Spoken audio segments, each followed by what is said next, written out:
You know that every year, the Walsh family, the Flaherty family, we always do something, a little bit fun, a little bit of a show. And we hope that when Tom and I are gone, that you guys continue that whole thing. But anyway, I said last year, could you tell us a little bit about the history of the Flaherty and Walsh family?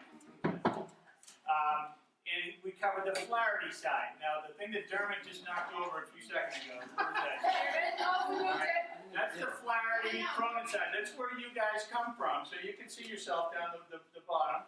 All right, that's the Flaherty side. That's Ann's side. All right, and that's Danny Flaherty side. We're going to get to know Adele one of these years as well. All right, and now we're going to cover the other side. So if the question was, where do we come from? Okay, this is the answer. And I know nothing. I have my genealogical expert, and happens to be my father as well, Tom, who's going to introduce the entire thing and talk through the presentation. Do a full screen? Yep. I think I'm gonna. Wow. Is that HDMI cable there? How's that? That's good. All right, I'll get your technical lesson. That's good. Okay, now last year we did a 10-minute show on the Flaherty Cronin family, where they came from and who they were. This year we do the Walsh McGann side. 219 years between Thomas Corcoran and Connor and Emmett. One ride. Now, okay, give me another ride, Kevin. Next one. Yep, next one. Okay, it covers this 219 years covers 9 generations. It goes from Connor and Emmett to their father Tommy, to his father Tom, my mother Florence McGann Walsh, her mother Catherine McGann, Mary Corcoran McGann, and finally Thomas Corcoran, who was born when George Washington was president of this country. Now, how many he is Connor and Emmett's great-great-great-great-grandfather. How many great-great-great-great-grandfathers do we think they have? Anybody? Take a guess? 64? 64. All right. All right? So we get 2 parents, 4 grandparents, age 16, right up to 64. A lot of people. Okay. Go, David. One more. Get Florence in here. There she goes. Okay. That's me, and that's my parents, Jake Walsh and Florence McGann. One more. Now, where did they come from? County Cork on the Walsh side, County Sligo on the McGann side.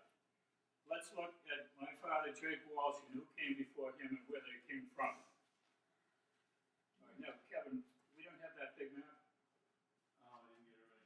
Okay, we had a map which had all this stuff on it, but up in the, Jake Walsh's parents were Richard Walsh and Mary Linehan.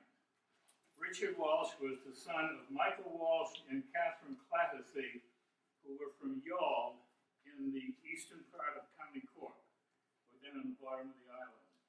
Youghal. The people from Kerry say Youghal, but the people from Youghal say Youghal. You want me to go ahead? So they're from Youghal in County Cork, and they left there about 1850, right at the end of the Irish famine, and came to South Boston. Richard Walsh ultimately married, 1878, I think, Mary Linehan. She was the daughter of Murtaugh Linehan. I'll correct my pronunciation if you say Murdy Linehan, maybe, and Hannah. Don't have her last name. They were from New Brunswick in Canada, actually the town of St. John, which is just above the Maine line in New Brunswick. That's where they were from, and Mary came down to Boston. I don't know if they did, but she came down and in Boston met Richard, and in about 1878 they got married. Now, for those history buffs, I'll just do one aside. Richard Walsh was in the 1st Massachusetts Cavalry in the Civil War. He fought at the Battle of Gettysburg, which we hear about now at their 150th anniversary, and had the South prevail in the Battle of Gettysburg, which they didn't, then that was the pivotal battle. Probably would be looking at two separate countries, the North and the South. And in fact, by experts tell me, there would probably be 5 countries. California would have settled on no part of this eastern steppe. Texas probably would have split back into a regular country, and who knows what would have happened in the North and the South. So it would be entirely different. If we were for the Battle of Gettysburg, it would be an entirely different one. Okay, so let's see what Florence McGann has Okay. there. I'll There we ask- go. Can I ask a question? We do Yeah, have one little map. question? Did that Jake Walsh have brothers and sisters that you know of? I'm sorry? Your father, did he have brothers and sisters? My father was, yes, he did. Just, Can you go back one? Yeah. Okay, he was one of 6, and he was the youngest of 6. He had a brother that was 26, I think, years older than he was. So he was the youngest by far, born in 1896. By two different mothers? 2 years after your grandparents were born. Okay, go back. She was born the same year, 1896. Now let me just take an aside here, since we thought we'd have a map and we don't have it. There's the island. I just talked about Y'all, and where the word Cork is where Y'all is, right down the Waterford line, and here's the rest of Cork. Kerry is where the Cronins came from. Here's Sligo up here, where there's 4 very important people, my grandparents and Grammy's grandparents, plus all these other people in here that talk funny. Okay, so Florence McGann's parents were John McGann and Catherine McGann. John McGann was the son of Thomas McGann and Nora Seelings, and they came from the northern part of the county. For those of you who are going to ask me, near Bell and Silver. They came to Hartford, or he came to Hartford, somewhere around 1880. And then Catherine McGann's parents were Thomas McGann and Mary Corcoran, who were from the south part of Sligo, south of Ballymacarrow in the Cara area. So no, they weren't cousins. Okay. And Mary Corcoran's father was Thomas Corcoran, who we had on the earliest slide, who was the farthest back we can go in the 9th generation back. Okay, so Thomas McGann and Mary Corcoran married. Had Catherine, she at some point made her way to Hartford. None of these people that I know of came to America, just the children. They got married about 1885 and had 6 children, 3 of them born in Hartford, and 3 of them born in Boston. My mother was the youngest of the 6. Okay. Yeah, I've got to say, she went to what is now called Northeastern University. I went to Northeastern University.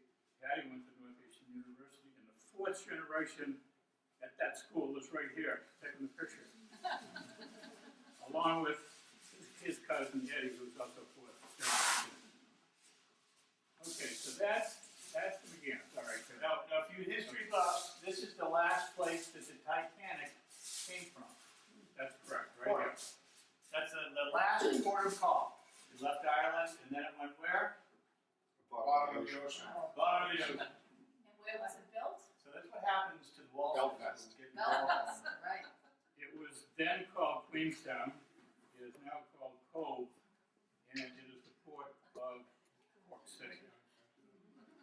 So, Don't so, put it I know in. this stuff you Irish Dad, people know. Dad, Okay? Dad, so that you and Mother are both the youngest children, and your parents were both the youngest children too, right? That's correct.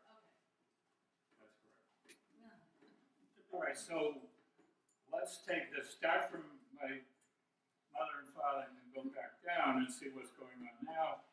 And there's Jake, whose full name was John Jacob Walsh, and Florence And Betty was the oldest, my sister, and Dick and myself.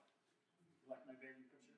Oh, yeah, so cute. That's so cute. Betty married Warren Benson, had 5 children, and I think had 7 or 8 great-grandchildren for Jake and Florence.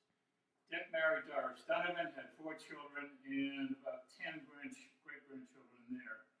And then Tom was lucky enough to find Ann, the 4 children, 7 great-great-grandchildren. So Florence and Jake have 25 great-great-grandchildren. All right. So this is finally the final slide. Who's still around? At this generation, and now I'm looking at just the Walsh, Flaherty, Walsh, McGann, Flaherty, Cronin group. So this is the oldest generation. All right. And we've got on the Flaherty side, Pat, Danny, and Margie, and on the Walsh side, Kathy, Patty, Kevin, and Tommy. And as we discussed last year on the Flaherty Cronin thing, the idea of keeping this whole thing Irish was very tantamount in all of these. So I want to say that Pat Flaherty did his part by marrying a nice Irish American girl. Danny went way overboard. Find a real Irish girl. 100% there. From Sligo. And then everything started going downhill. We got a Polish American, a German American, an African American, a German American, and a pure Japanese. Jacob and Florence and Pat and Peg are rolling over.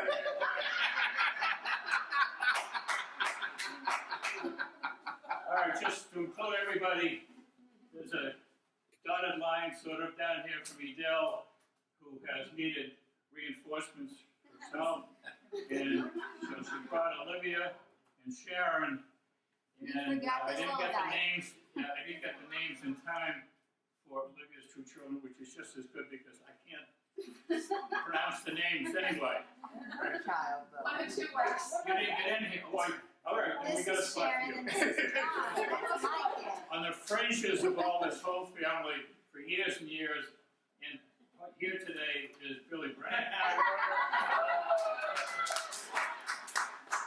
And in place of Tom Hogan is you and Gia. Thank you.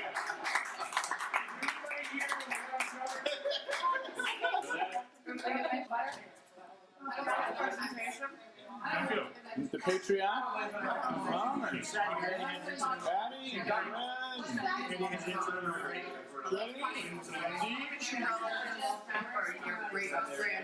Connor, It's Murtaugh. and Emmett, here away. I'm good. Sorry about that. Kathy and our guest. Doctor said. Sorry, Chris. You're right. That's what happens when you Thank miss you very much.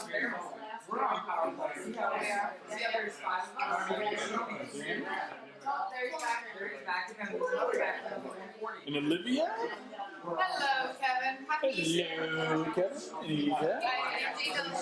And the marathoners who are bonding. There he is. So. And Billy, who won't call me back.